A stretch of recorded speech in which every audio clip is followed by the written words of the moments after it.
Europe 1. Le journal de 8h. Maël Hassani, bonjour. Bonjour Thomas, bonjour à tous. Les points de deal se multiplient en France. C'est ce que nous indique la hausse spectaculaire du nombre de signalements sur la plateforme masécurité.fr lancée par le ministère de l'Intérieur.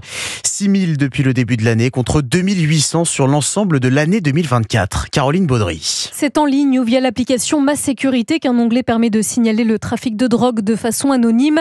L'utilisateur est redirigé vers un chat accessible à toute heure. Il peut alors développer son témoignage qui alimente une enquête, explique Michel Coriot, délégué national au syndicat Alliance Police. Pour être honnête, on découvre rarement un nouveau point de deal avec cette appli. C'est une bonne chose que les Français parlent. Mais ces 6000 signalements, c'est aussi un terrible aveu d'échec. Si autant de points sont signalés, c'est parce qu'ils sont visibles, parce qu'ils sont enracinés. Et sur le terrain, c'est vrai qu'on sait à quoi s'en tenir. Dès qu'un point de deal est démantelé, il y a un autre qui rouvre dans les 20 minutes. Le trafic, il ne recule pas, il s'adapte.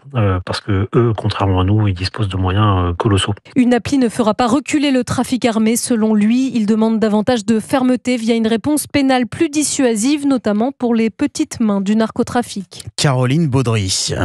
Les piscines publiques touchées ces derniers mois par une recrudescence de cas de voyeurisme. Des hommes dont la motivation principale n'est pas de nager, mais bien d'observer des femmes en maillot de bain. Des trous sont parfois percés à travers les cabines pour les regarder à leur insu quand elles se changent. Et ça peut même aller jusqu'à la prise de vidéos en cachette. Laura Legault a pu recueillir le témoignage d'une victime de voyeurisme pour Europe 1.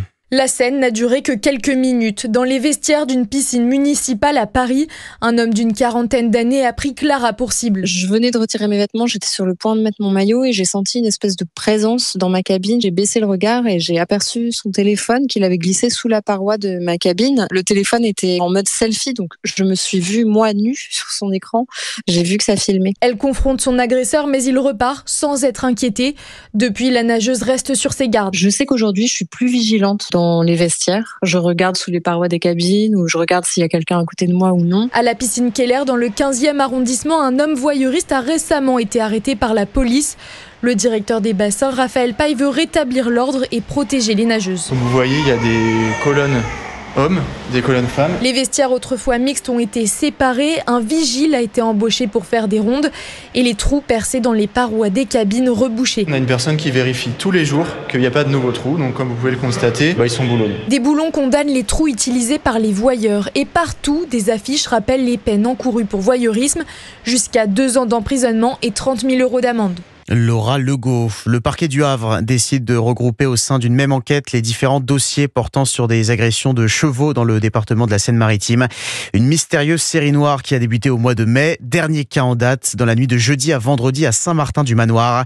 5 chevaux agressés au couteau. L'un des équidés est mort, un autre a perdu un œil. Il est 8h04, vous écoutez Europe 1 matin. La fraude sociale coûterait chaque année 13 milliards d'euros. C'est l'estimation de la ministre du Travail et des Solidarités, Catherine Vautrin, qui promet de s'attaquer à ce qu'elle considère comme une trahison de celles et ceux qui cotisent pour financer notre modèle social.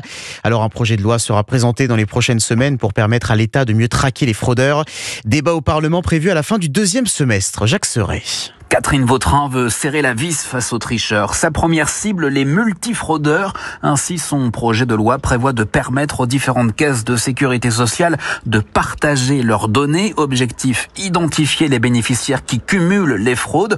Avec ce texte, les contrôleurs seraient aussi autorisés à analyser le patrimoine complet des allocataires, biens immobiliers, comptes bancaires ou encore assurance vie. Autre levier pour récupérer une partie des 13 milliards d'euros évaporés chaque année, le remboursement des allocations indues. L'État pourrait désormais ponctionner directement les comptes bancaires des fraudeurs. Par ailleurs, les allocations chômage ne seraient plus versées que sur des comptes domiciliés en France ou dans l'Union européenne. Enfin, la CSG sur les revenus illicites issus par exemple du trafic de drogue pourrait passer de 9 à 45%.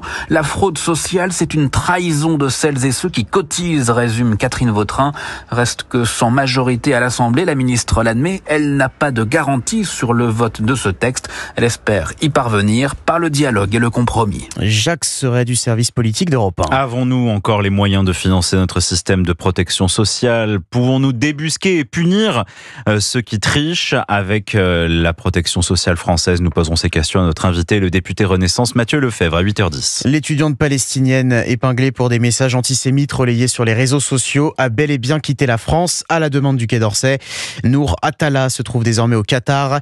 Cette Cette femme de 25 ans était arrivée le mois dernier après avoir été exfiltrée de la bande de Gaza. Paris lui avait accordé une bourse étudiante pour qu'elle suive des cours à Sciences Po Lille dès la rentrée, mais son inscription a finalement été annulée. Le Conseil de sécurité de l'ONU va se réunir en urgence demain pour parler du sort des otages israéliens. Une réunion très attendue après la publication de vidéos effroyables par le Hamas.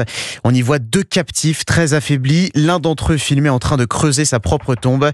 Des images qui suscitent une vague d'indignation dans le monde entier. Bonjour Frédéric Simon. Bonjour Maël, bonjour à tous. Vous êtes le correspondant d'Europe 1 à Tel Aviv. Le Premier ministre Benjamin Netanyahou se retrouve à nouveau sous pression sur cette question des otages. Oui, dans un communiqué, le Premier ministre se dit profondément choqué par les images des 2 otages affamés, squelettiques, l'un d'eux se tordant de douleur, l'autre contraint de prendre part à une mise en scène macabre, creusant ce qu'il présente être sa propre tombe. L'émotion est bien sûr considérable dans le pays. Samedi soir, les manifestations hebdomadaires appelant à ce que le gouvernement fasse tout pour obtenir la libération des otages ont rassemblé plusieurs dizaines de milliers de personnes à Tel Aviv notamment. Mais pour Benjamin Netanyahou, la voie des négociations indirectes avec le Hamas n'est plus d'actualité. Le groupe terroriste, affirme-t-il, ne veut pas d'un accord. Il faut donc obtenir la libération des otages en le vainquant militairement. La perspective d'une nouvelle intensification de l'offensive militaire est donc très sérieusement envisagée, en dépit des réserves de plus en plus évidentes de la haute hiérarchie militaire, en dépit également de la crainte des proches des otages et de ceux qui militent à leur côté. L'extension des opérations aux zones de la bande de Gaza dans lesquelles Tsahal n'est pas encore intervenu et dans lesquelles les captifs seraient détenus risquerait en effet de mettre en danger les quelques 20 otages considérés comme étant encore en vie. Frédéric Simon, correspondant d'Europe 1 en Israël, et alors que plusieurs pays occidentaux, dont la France, s'apprêtent à reconnaître l'existence d'un État palestinien à la rentrée, une déclaration glaçante d'un cadre du Hamas, Ghazi Hamad, voit dans ses reconnaissances annoncées, je cite, l'un des fruits du massacre du 7 octobre 2023.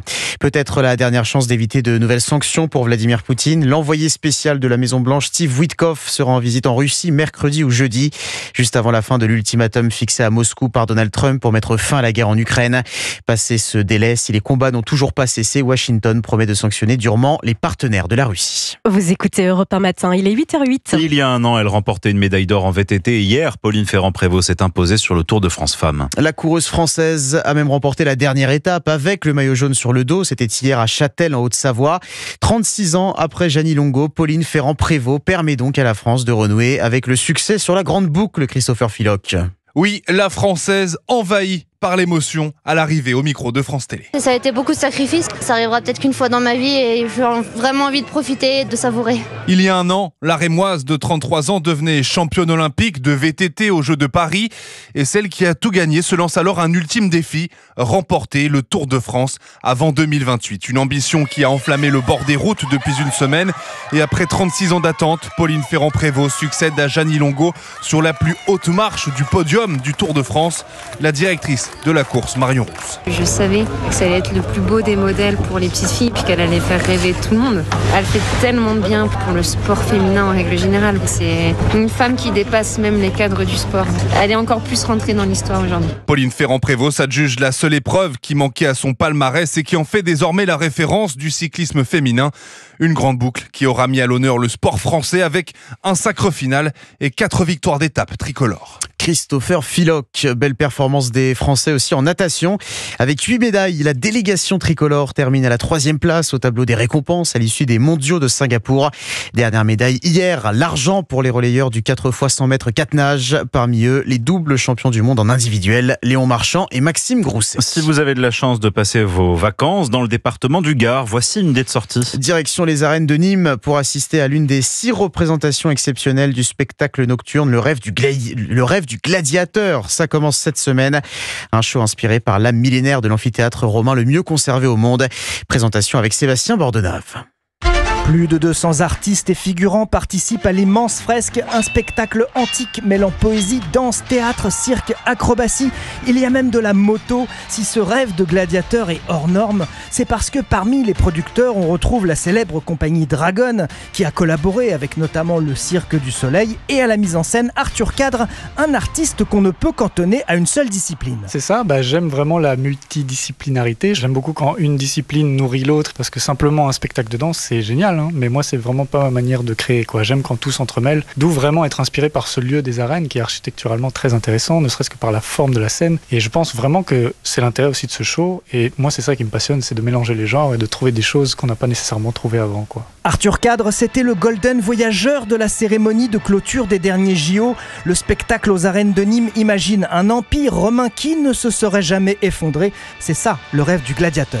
Sébastien Bordenave. Le gladiateur, Maël Hassani, on vous retrouve non pas dans les arènes de Nîmes, mais à 8h45 pour toute l'actualité. Absolument. Dans l'arène d'Europe 1. Le studio ici, rue des Cévennes.